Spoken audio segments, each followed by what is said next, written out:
안녕하세요. 미국 주식으로 온 대학이 미주은입니다. 미주은 패밀리 여러분, 그리고 여러분들 가족분들 모두 건강하게 잘 지내고 계시죠?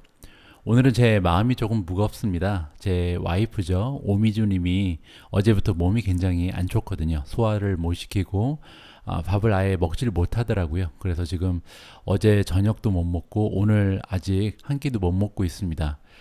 제가 지금 저는 직장에 나와 있는데요. 걱정이 좀 많이 되네요. 제 와이프 같은 경우는 생전 아프지 않은 그런 사람이거든요. 저랑 제 와이프는 영국에서 만났습니다. 런던에서 만나서 같이 공부하고 호텔에서 일을 하면서 결혼까지 했는데요. 영국에서 같이 9년 동안 지내는 동안 이런 얘기를 제가 해본 적이 있어요.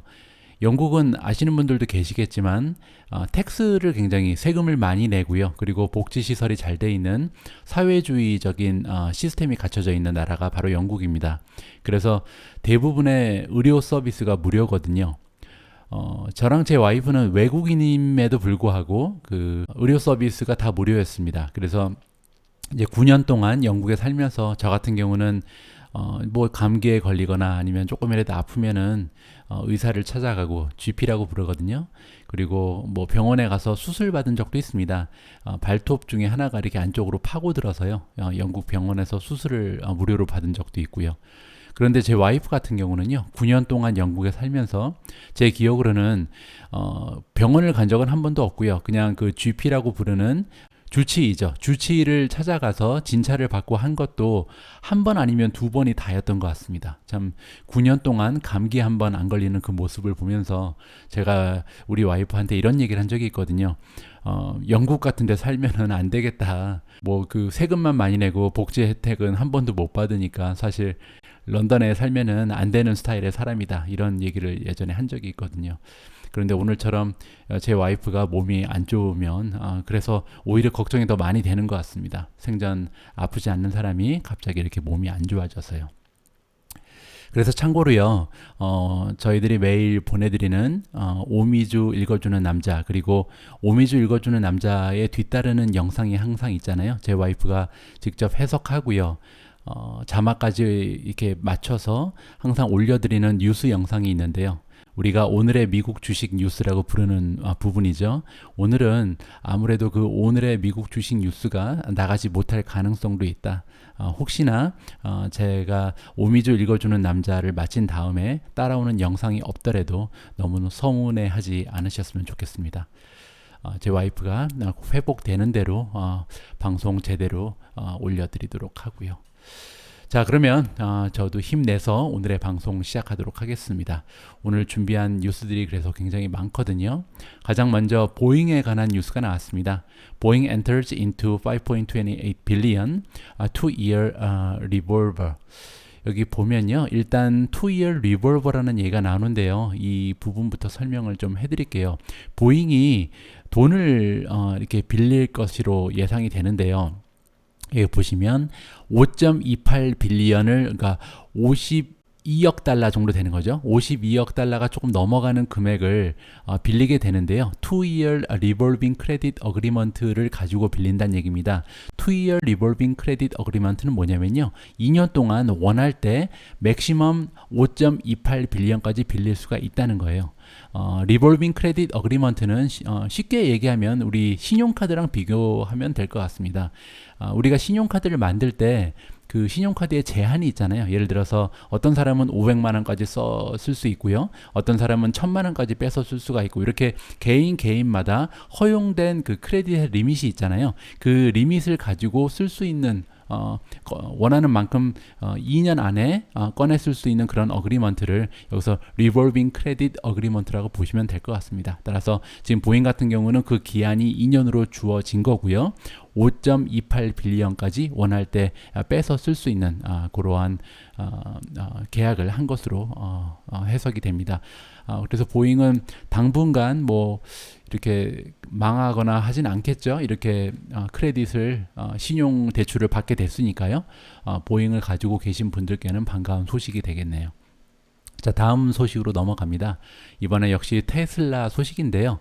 With its Tesla vs Toyota smackdown, the WSJ argued that EVs are necessary to hit climate targets.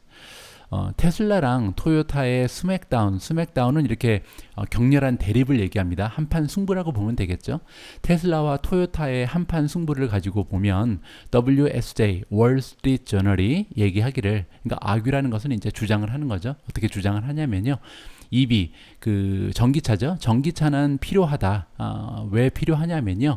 클라이밋 타겟이니까 우리가 기후 변화를 막기 위한 그 목표가 있잖아요. 그 목표를 달성하기 위해서 전기차는 필요한 것으로 결론이 난다라고 월스트리트 저널이 얘기하고 있다. 이런 기사가 났습니다. 이 기사는요, 사실 굉장히 잘 만들어진 기사거든요. 그래서 제가 한번 들어가서 살펴봤거든요. 긴 내용이기 때문에 자세한 내용을 제가 전해드리지 못하고요. 좀 그 핵심만 짚어서 여러분들과 공유를 하도록 하겠습니다. 주요 내용은요, 보시면은 그 전기차랑 그리고 이제 그 내연기관 차에 그 이산화탄소 에미션을 비교하는 거예요. 그래서 어떤 차가 더 이게 환경을 많이 해치는가를 측정을 하는 겁니다. 자, 여기 보시면요. 테슬라는 모델 3를 사용을 했고요. 그 다음에 밑에 보시면 토요타의 차로는 RAV, 그러니까 RAV4를 가지고 비교를 한 겁니다. 두 차가 이제 사이즈가 비슷하다라고 생각을 한 거겠죠. 그리고 일단 그 CO2 에미션을 누가 더 많이 만들어내는가를 지금 비교를 하는 건데요. 여기 보시면 디스턴스 드리븐이니까 주행을 얼마 정도 했느냐에 따라서 만들어내는 그 CO2의 양이 틀려지겠죠. 가장 먼저 0마일이니까 아직 달리지 않은 거예요. 그냥 만들어내는 과정에서 과연 누가 더 환경에 악영향을 끼치는가를 지금 계산을 해보니까요. 테슬라가 오히려 더 안 좋습니다. 보시면은 12.3톤이 나오고요. 여기는 7.5톤이 나오잖아요. 그만큼 테슬라 같은 경우는 만들어내는 데는, 왜냐하면 리튬 배터리를 만들어야 되잖아요. 그래서 그 배터리를 만들어내는 과정에서 많은 CO2가 발생한다는 점, 그것 때문에 일단 주행을 시작하기 전까지는 테슬라가 오히려 환경을 더 많이 해치는 것으로 그렇게 우리가 이해를 할 수가 있습니다. 자, 그리고요, 이제 주행을 하면서 이 그 CO2 에미션의 양이 틀려지겠죠. 여기 보시면 이제 5,000마일까지 달렸고요. 여기 보시면은 6,460을 달렸을 때는 13.0 대 9.7. 아직까지도 토요타의 RAV4를 소유한 사람이 환경을 덜 해친 것으로 그렇게 나옵니다. 그런데 이제 계속 달리면서 수치가 이제 점점 가까워지겠죠. 보시는 것처럼 수치가 이제 거의 만났습니다. 토요타가 앞서가죠, 오히려. 그 의미는 여기 보시면은 14.7톤 두 차가 만들어내는 배기량이 같아지는 시점이요. 27,522마일을 달렸을 때입니다. 따라서 이제 2만 마일을 넘어가면 드디어 이제 전기차가 위력을 발휘하기 시작한다. 이렇게 우리가 이해를 할 수가 있는 거죠. 밑으로 쭉 내려가 보겠습니다. 자, 이제 39,800마일을 달리게 되면 17대 21.5톤이 나오니까 현저하게 이제 테슬라 쪽이 환경에 좋은 영향을 끼친다는 것을 우리가 살펴볼 수가 있고요. 그리고 이제 쭉 가서 밑으로 내려가 보겠습니다. 여기 보시면 자, 이제 20만 마일을 달리게 된 거예요. 결국 이제 20만 마일이면 거의 이제 차의 수명이 다 했다고 봐야겠죠. 보통 20만 마일을 달리면은 새 차로 이제 교환을 하니까요. 20마일까지 달렸을 때 우리 배기량을 살펴보니까요. CO2 에미션이 테슬라는 36.0 그리고 토요타는 78.0이니까요. 거의 2배 이상 지금 토요타가 CO2의 그 배기량이 훨씬 더 많았다. 환경에 대한 악영향을 끼치는 게 더 많았다. 그런 의미에서 지금 이 레포트에서 월스트리트 저널이 얘기하는 겁니다. 환경 보호를 위해서는, 우리가 환경을 지키기 위해서는 반드시 전기차가 필요하다는 결론을 낼 수가 있다라고 얘기를 할 수 있는 거죠. 자, 그렇게 보시고요. 자, 다음은 오미주 읽어주는 남자 세 번째 뉴스입니다. ASML upgraded at Cowen on growing EUV demand라고 나와 있는데요. 코헨이라는 것은 그 투자은행을 얘기하고요. 투자은행의, 그러니까 코헨이라고 불리는 투자은행이 지금 ASML을 업그레이드 했다는 거죠. 그러니까 주가 상향 조정을 한 것 같습니다. 여기 보시면요. 코헨 upgraded ASML from market perform to outperform with a price target of 550 euro라고 써 있네요. 보시면요. 코헨이라는 그 투자은행이요. 원래 마켓 퍼폼을 레이팅으로 줬었는데, 마켓 퍼폼이라는 것은 시장 평균치를 얘기하는 거죠. 근데 거기에서 지금 아웃퍼폼으로 상향 조정했다는 겁니다. 아웃퍼폼은 바이라고 보시면 될 것 같고요. 그리고 타겟 프라이스 역시 그 전에는 430유로였는데요. 430유로에서 550유로로 대폭 상향 조정한 것으로 나와 있습니다. 자, 그러면 ASML의 어떠한 면 때문에 코엔이라는 투자 은행이 이렇게 주가들이 이렇게 올리고요. 그 다음에 좋은 레이팅으로 바꿔줬는지 한번 살펴보겠습니다. 보시면요, 애널리스트 이름은 크리시인데요. 크리시에 따르면은 지금 ASML의 3 largest customer니까 가장 규모가 큰 고객들, 고객 3사가요, adopting more EUV 리소그래피 시스템이라고 써 있습니다. EUV 리소그래피 시스템을 조금 더 많이 이용할 것으로 지금 생각이 되는데요. 여기서 EUV라는 것은요, 익스트림 울트라 바이올렛의 약자입니다. 그리고 리소그래피라는 것은 이게 찍어내는 것을 얘기하는 거거든요. 판화를 우리가 보통 리소그래피라 그럽니다. 그러면 지금 얘기하는 여기서 EUV 리소그래피라는 것은 ASML의 주요 상품을 얘기합니다. 반도체가 이렇게 기판이 있잖아요. 이게 워퍼라 그러네요. 이 기판에다가 이게 빛을 쬐어서요, 찍어내는 그 회로를 만들어내는 그런 설비를 우리가 EUV 리소그래피라고 부르는데요. 현재로서는 네덜란드 기업이죠. ASML만 만들어낼 수 있는, 유일하게 생산할 수 있는 그런 장비라고 합니다. 이 장비의 가격이요, 한 대당 2천억 원 가까이 된다고 합니다. 따라서 굉장히 고가의 장비잖아요. 그리고 이 장비를 만들어낼 수 있는 기업은 ASML밖에 없고요. 이 장비를 많은 반도체 기업이 꼭 구입을 해야 되는 이유가 있는데요. 왜냐하면 반도체가 이렇게 나노가 있잖아요. 나노의 수가 적어질수록 굉장히 정밀하게 반도체를 제작할 수 있는 건데, 10나노 이하의 미세 공장을 하기 위해서는 이 장비가 필수적이라고 합니다. 그 장비의 이름이 이제 EUV 리소그래피 시스템이고요. 자, 그렇게 보시면은 여기에 대한 그 수요가 계속 늘어날 거라고 얘기를 하는 거죠. 그렇기 때문에 ASML의 주가를 지금 상향 조정한 것 같고요. 한 가지 이유가 더 있는 것 같네요. 여기 보시면은 장기적으로 봐서도 좋은 호재가 있는데요. 어떤 호재냐면 인텔이 최근에 발표를 했다고 합니다. 인텔이 어떤 발표를 했냐면요, 프로덕션을 더 할 것이다 라고 얘기했습니다. 이를 인소스니까, 아웃소싱은 외부 업체에다가 맡기는 거고요. 인소스는 자기가 직접 하는 겁니다. 자체 생산을 한다는 얘기인데, 인텔은 여러분들 잘 아시는 것처럼 파운드리도 하고 반도체 칩 설계도 하잖아요. 근데 이전에는 밖에다가 맡기는 양이 꽤 많았던 것 같습니다. 그런데 이제는 스스로 조금 더 많이 제작을 하겠다는 그런 발표를 한 것 같아요. 그런데 이 발표 때문에 아무래도 인텔이 그 ASML의 커다란 그 고객인데, 앞으로 지금 반도체 칩이 많이 부족하잖아요. 그래서 이 부족한 양을 채우기 위해서 조금 더 많이 자기들이 만들어내겠다. 이렇게 만들어내기 위해서는 장비가 더 필요하겠죠. 그러면은 ASML로부터 좀 대규모 구매를 할 가능성이 높겠죠. 따라서 EUV 디맨드가 계속해서 올라가고 있다. 이렇게 우리가 이해를 해볼 수가 있습니다. 현재 ASML의 주가가 575.99달러입니다. 그런데 지금 550유로로 올라간 거니까 계산을 좀 해볼까요? 어떤 식으로 되는지. 자, 들어가서요, 제가 찍어 볼게요. 유로 to USD. 자, 550으로 올라갔죠? 그러면은 550을 한번 찍어 볼게요. 550유로는 655달러라고 보면 될 것 같습니다. 655달러.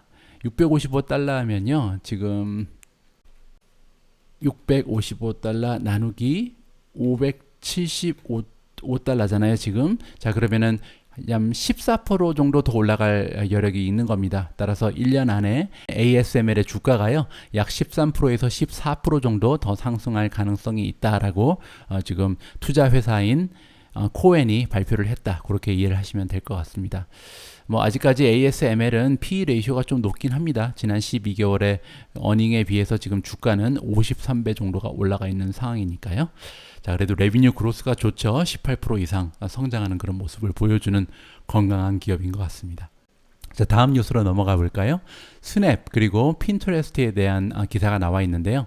Snap and Pinterest downgraded at BofA on yield-driven valuation pressure라고 나와 있습니다. 자, 여기서 스냅은 저는 투자하고 있지 않은 기업인데 투자하시는 분들 많이 계실 것 같고요. 저는 개인적으로 핀터레스트에만 투자를 하고 있습니다. 근데 두 기업 모두 지금 다운그레이드가 됐다는 거예요. 그리고 그 다운그레이드 한 주체는 뱅크 오브 아메리카입니다.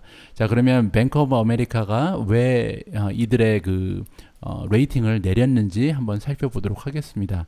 여기 보시면요. 그러니까 지금 10년 국채 금리가 계속해서 올라가고 있잖아요. 이렇게 금리가 굉장히 빠르게 상승하는 시장 상황을 봤을 때 멀티플이 너무 높은 주식은 하향 조정을 했다. 이렇게 얘기를 하고 있는 겁니다. 따라서 뭐 다른 이유가 있는 게 아니고요. 기업의 내부적인 요소 때문에 다운그레이드가 된 것이 아니고 스냅도 그러고 그리고 핀터레스트도 역시 너무 PE 레이시오라든지 아니면은 PS 레이시오가 높게 형성이 됐기 때문에 그러한 이유로 밸류에이션 문제 때문에 다운그레이드가 됐다고 얘기하는 겁니다.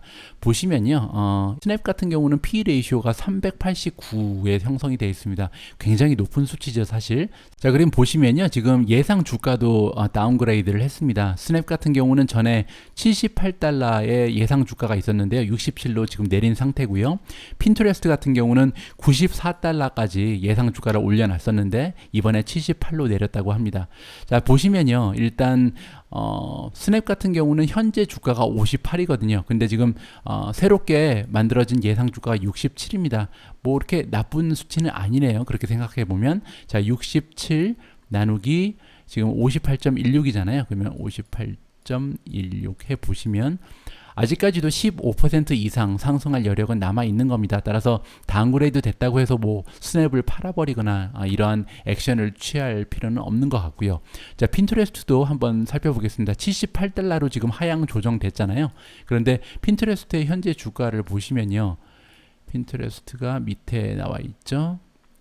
72.35입니다. 현재 72.35 따라서 78 나누기 72.35 하시면 7.8% 한 8% 정도 더 올라갈 여력이 있다. 따라서 스냅도 그렇고 핀터레스트도 그렇고 현재 주가에 비해서는 예상 주가가 좀 더 올라가서 형성이 돼 있다. 이렇게 우리가 살펴볼 수 있을 것 같습니다.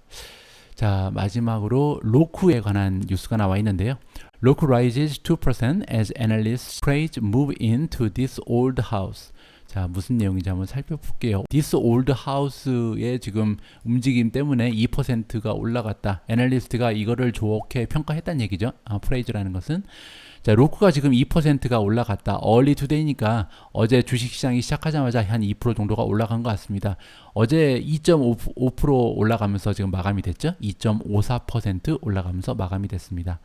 자, 한번 볼까요? 애널리스트가 굉장히 좋게 평가를 하고 있다. 뭐를 좋게 평가하고 있냐면요. 테이크오버니까 인수를 한 겁니다. 어떤 회사를 인수했냐면 This Old House라는 텔레비전 브랜드를 텔레비전 컨텐츠 만드는 그런 회사를 인수를 한 것 같습니다. 그리고 이것은 Third Content Investment in the past year. 현재 로쿠는 계속해서 그 컨텐츠를 만드는 TV 회사를 인수를 하고 있는 그런 모습을 보이는 것 같습니다. 네, 그러면 이 얘기를 좀 이해를 하기 위해서는요. 로쿠라는 회사에 대해서 잠깐 설명을 드려야 될 것 같은데요. 로쿠는 스트리밍 서비스를 위한 플랫폼 회사인데 원래는 스트리밍 플랫폼 회사가 아니었습니다. TV 셋업 박스, 로쿠 박스라고 부르는 로쿠 스틱, 로쿠 박스, 그 다음에 로쿠 TV도 있거든요. 이렇게 그러니까 로쿠 TV는 스마트 TV라고 보시면 될 것 같고요. TV 셋업 박스라든지 아니면은 그 스틱으로 된 리모트 컨트롤로 모든 것을 다 조정하는 그런 하드웨어를 판매하는 기업이었습니다. 그런데 컨텐츠 소비 패턴이 지금 계속 바뀌고 있잖아요. 전통적으로는 원래는 케이블 TV라든지 위성 TV 뭐 이런 것을 먼저 생각할 수 있었는데요. 최근 들어서 이게 스트리밍 서비스로 전환이 되는 추세입니다. 스트리밍이라는 것은요. 케이블 TV, 그 다음에 위성 TV랑은 틀리죠. 그냥 인터넷만 있으면 인터넷상으로 TV를 볼 수 있는 게 스트리밍 서비스잖아요. 이러한 그 추세에 발맞추어서 비즈니스 모델을 전환한 것이 바로 로쿠입니다. 로쿠는요, 우리가 흔히 잘 알고 있는 아마존이라든지 넷플릭스라든지 아니면은 디즈니 플러스, 이거랑은 약간 비즈니스 모델이 틀린데요. 그 차이점을 잠깐 설명을 드리면요. 제가 방금 전에 말씀드렸던 넷플릭스라든지 아마존, 디즈니 플러스는요, 우리가 SVOD라고 부릅니다. SVOD는 뭐냐면요, Subscription Video on Demand의 약자예요. 따라서 구독비를 내면 내가 원하는 만큼 계속해서 그 안에 있는 컨텐츠를 즐길 수 있는 게 바로 이 SVOD거든요. 최근에 우리가 가장 많이 사용하는 그런 서비스가 보통 SVOD죠. 반면에 로쿠는요, AVOD라고 불립니다. AVOD는요, Advertising Video on Demand의 약자예요. 따라서 구독비를 낼 필요가 없고요. 그냥 그 유튜브랑 비슷하죠. 어떻게 보면은 구독료 없이 광고만 내가 시청을 하면 거기에 나와 있는 컨텐츠를 시청할 수 있는 그런 시스템을 우리가 AVOD라고 부릅니다. 따라서 여러분들이 만약에 로쿠라는 그 플랫폼에 멤버로 가입을 하시게 되면 로쿠에 나와 있는 모든 컨텐츠를 광고만 시청하시면, 광고만 보고 나서 따라 나오는 영화라든지 드라마라든지 뭐 이런 것들은 다 무료로 시청을 할 수 있다는 거죠. 그런데 로쿠에는 사실 넷플릭스도 들어가 있고 뭐 디즈니 플러스도 들어가 있거든요. 그러면 넷플릭스랑 디즈니 플러스도 무료냐? 그렇지는 않습니다. 만약에 로쿠 안에 들어가 있는 아마존 프라임이라든지 아니면은 넷플릭스라든지 디즈니 플러스를 보기 위해서는 따로 그들이 부여하는 그 서브스크립션을 구독을 해야 돼요. 그래서 구독료는 따로 내야 됩니다. 이런 TV를 보기 위해서는. 그런데 이제 그럼에도 불구하고 사람들이 로쿠 TV를 많이 이용하는 이유는 뭐냐면요. 일단 로쿠 안에 들어가 있는 무료 콘텐츠가 굉장히 많잖아요. 그리고 나서 추가로 만약에 넷플릭스를 원하면 넷플릭스를 구독한다든지 아니면 디즈니 플러스를 구독한다든지 이런 식으로 구독에 그 볼 수 있는 컨텐츠를 늘려나갈 수 있는 옵션이 있는 것이 로쿠라고 보시면 될 것 같습니다. 그리고 만약에 이 시청자가 로쿠 안에 들어가서 디즈니라든지 아니면은 넷플릭스를 구독하게 되면요, 이 구독료의 10%를 로쿠가 가져간다고 합니다. 자, 이 설명을 통해서 이제는 로쿠가 어떠한 식으로 매출을 만들어내는지 좀 이해가 가셨을 거고요. 그런데 이번에 This Old House라는 텔레비전 브랜드를 사버린 거잖아요. 매수를 한 거죠. 근데 그 이유가 뭐냐면요, 요즘에 로쿠는 자체 컨텐츠를 개발하려고 많이 노력을 하는 것 같습니다. 그래서 이 This Old House 말고도요, 컨텐츠 관련 그 인수를 계속 하고 있는 것으로 지금 파악이 되고 있거든요. 넷플릭스도 마찬가지죠. 넷플릭스도 자체 컨텐츠를 만들어내려고 노력을 많이 하잖아요. 실제로 재미있는 영화나 드라마도 많이 만들어내고 있고요. 그런 면에서 로쿠도 같은 시도를 하고 있다. 이렇게 자체적인 컨텐츠를 만들어내게 되면 그 플랫폼에 의존하지 않는 그 광고 수입이 나올 수도 있다는 거죠. 왜냐하면 자기들이 만든 컨텐츠니까 거기에 이렇게 붙여서 광고비를 벌 수가 있다는 거잖아요. 그런 의미에서 이렇게 자체 컨텐츠를 만들어내는 것도 중요하다. 자, 여기 보시면요, JP 모간 같은 경우는 로쿠가 이렇게 계속해서 새로운 인수를 하는 모습 보고 reiterating the overweight rating이니까 전에도 overweight이었는데요. 그냥 같은 매수 의견을 유지했다라고 보시면 될 것 같습니다. 타겟 프라이스도 525를 계속 유지했다고 보시면 되고요. 자, 그러면 525가 어느 정도 수준인지 봐야겠죠. 지금 현재 로쿠의 주가가 356밖에 되지 않습니다. 그 의미는요, 525를 우리가 나누기 356으로 해보면요, 356.32죠. 자, 나눠보면요, 1.473이 나옵니다. 그 얘기는 지금 주가가 47.3% 올라갈 여지가 있다는 거죠. 1년 안에. 그만큼 지금 JP 모간이 내놓은 타겟 프라이스는 굉장히 높은 수치입니다. 그런데 여기 보시면요, 캐너벌 리서치는 오히려 더 높은 주가를 제시했어요. 이 리서치 펌도 역시 reiterate라고 써 있으니까 원래도 바이 레이팅이었는데 이 바이 레이팅을 계속 연장하는 거고요. 그리고 타겟 프라이스도 애당초에 650으로 내놓았던 것 같습니다. 근데 이 프라이스 타겟을 계속 유지한다. 만약에 650을 지금 현재 주가가 356이라고 말씀을 드렸잖아요. 비교를 하면 84%나 올라갈 수 있다. 따라서 로쿠는 지금 시장에서 전문가들이 굉장히 좋은 평가를 내주고 있는 그런 기업이다라고 우리가 생각을 해볼 수 있는 겁니다.